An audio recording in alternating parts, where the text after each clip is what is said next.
Hello my dear friends, welcome to S class education. आज आपण पाहतोय 11th standard physics chapter 8 that is sound.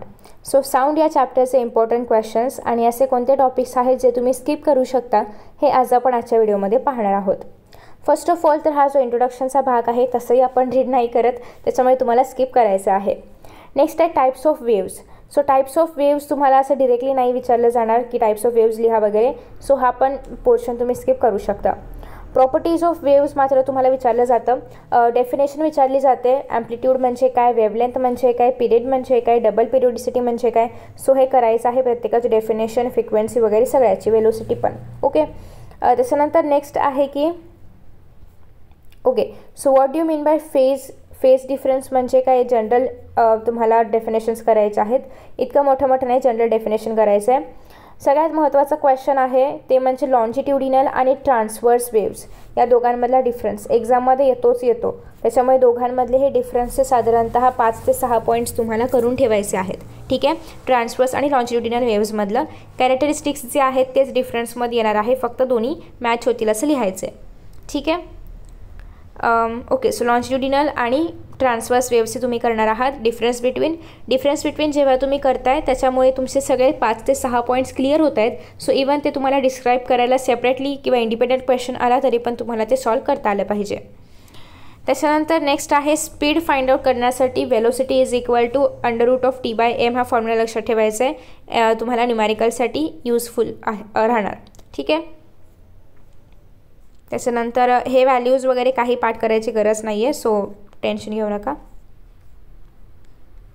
Newton's formula for velocity of sound हे एक्झाममध्ये विचारलं जातं. I guess 2 मार्क्सपर्यंत विचारलं जातं, बट सगळं लिहिणं एक्सपेक्टेड आहे फॉर्म्युला वगैरे. तर इथे त्यांनी डिराईव्ह पण करून दाखवले प्रत्येकाची व्हॅल्यू घेऊन, व्हीची व्हॅल्यू काय येते ॲट द नॉर्मल टेम्परेचर प्रेशरवरती. हे न करता तुम्ही फक्त फॉर्म्युला लिहून सोडलात तरी पण चालणार आहे. ओके, सो जर तुम्हाला फॉर्म्युला येतो आहे न्यूटन्सचा तर तुम्ही हे आरामात सॉल्व करू शकता, कारण इझी क्वेश्चन आहे, 2 मार्क आरामात मिळतात. सो प्लीज फॉर्म्युला नीट करायचा आहे. लॅप्लेस करेक्शन हे पण तुम्हाला एक्झाममध्ये विचारलं जातं, सो हे करायचं आहे. लॅप्लेसने काय करेक्शन दिलं होतं व्हॅल्यू परफेक्ट यावी यासाठी. फॅक्टर्स अफेक्टिंग साऊंड, अगेन तुम्ही जर PYQsमध्ये पाहिलं तर हा क्वेश्चन येऊन गेला आहे. तुम्ही म्हणाल मी सगळंच करायला सांगते, याचं कारण असं आहे की हे क्वेश्चन्स ऑलरेडी येऊन गेलेले आहेत. तुम्ही माझे बाकीचे व्हिडिओज पण पाहिले असतील, त्याच्यामध्ये मी जे स्किप करायचं आहे ते सरळ सांगते की स्किप करा. पण जे ऑलरेडी PYQsमध्ये येऊन गेले तर ते चान्सेस जास्त आहेत की तुमच्या एक्झामला पण येणार ते, त्याच्यामुळे प्लीज करायचं आहे. आता जेव्हा तुम्ही फॅक्टर्स अफेक्टिंग साऊंड करणार आहात तेव्हा इफेक्ट ऑफ प्रेशर आणि वेलोसिटी हे लिहायचं वरती. त्याच्यानंतर कशामुळे इफेक्ट आहे किंवा ते डिरेक्टली प्रपोर्शनल आहे वेलोसिटी प्रेशरची की इन्व्हर्सली प्रपोर्शनल आहे, हे सगळं तुम्हाला करायचं आहे. Okay, done. Principle of superposition of waves पूर्ण करायची गरज नाही आहे, फक्त what is superposition of waves एवढं फक्त तुम्हाला करायचं आहे. बाकी हे तुम्ही 12thला पूर्ण बघणार आहात, सो आता इतकं डिटेलमध्ये करायची गरज नाही आहे. इकोचं फॉर्म्युला लक्षात ठेवायचं आहे, कारण एक्झाममध्ये याच्यावरती न्यूमॅरिकल्स येतात. असेच 2 मार्कांसाठी सिम्पल न्यूमॅरिकल येणार. ठीक आहे. रिव्हर्बरेशनची फक्त डेफिनेशन करायची, बाकी काही करायची गरज नाही. फक्त डेफिनेशन करायची ती तुम्हाला डायजेस्टमध्ये वगैरे मिळेल. अकाउस्टिकची पण फक्त डेफिनेशन करायची आहे, what do you mean by that. नेचरमध्ये कसं ऑब्झर्व होतं हे काही एक्झाममध्ये नाही आहेत. क्वालिटीज ऑफ साऊंडमध्ये तुम्हाला फक्त डेफिनेशन, अगेन पिचची डेफिनेशन, टिम्बरची डेफिनेशन आणि लाऊडनेसची डेफिनेशन फक्त डेफिनेशन करायची आहे. बाकी त्याचे न्यूमॅरिकल व्हॅल्यू फॉर्म्युला वगैरे काही करायची गरज नाही आहे, फक्त वरचेवर फक्त डेफिनेशन करायची आहे. 8.5 सारखे न्यूमॅरिकल्स तुम्हाला एक्झाममध्ये नाही आहेत, सो हे तुम्ही आरामात स्किप करू शकता.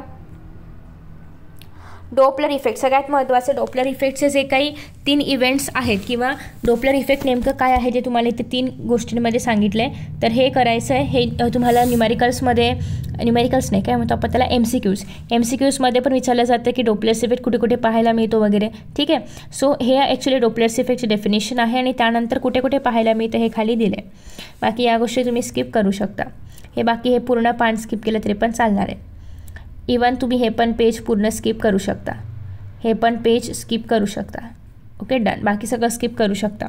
सो ॲज युजल आपण म्हणतो त्याप्रमाणे की एक्झाममध्ये जे काही MCQs येतात ते सगळे आपल्या बुकमधलेच असतात किंवा एक्सरसाइजमधलेच असतात. त्याच्यामुळे तुम्हाला एक्सरसाइजमधले MCQs नीट करायचे आहेत. बाकी हे सगळे क्वेश्चन्स ऑलरेडी आपण कवर केलेत. न्यूमॅरिकल्स जेवढे मी सांगितलेले आहेत एक्सरसाइजमधले न करता फक्त तुम्ही सॉल्व्ड एक्झाम्पल्स जरी केले तरी पण सफिशियंट आहे. पण तुमच्याकडे वेळ आहे तर तुम्ही इतर एक्झाम्पल्स पण सॉल्व करा एक्सरसाइजमधले, बट गरज नाही आहे कारण हे खूप मोठे आहेत आणि वेळ पण खूप जास्त घेतात. ठीक आहे. सो सॉल्व्ड एक्झाम्पल्स सफिशियंट आहे. MCQs करायचे आहेत एक्सरसाइजमधले, बाकी मी जेवढं सांगितलं तेवढं डन. ठीक आहे. सो आय होप की तुम्हाला हा व्हिडिओ आवडला असेल. Thank you so much for watching this video. See in the next video and best of luck for exam. Bye bye.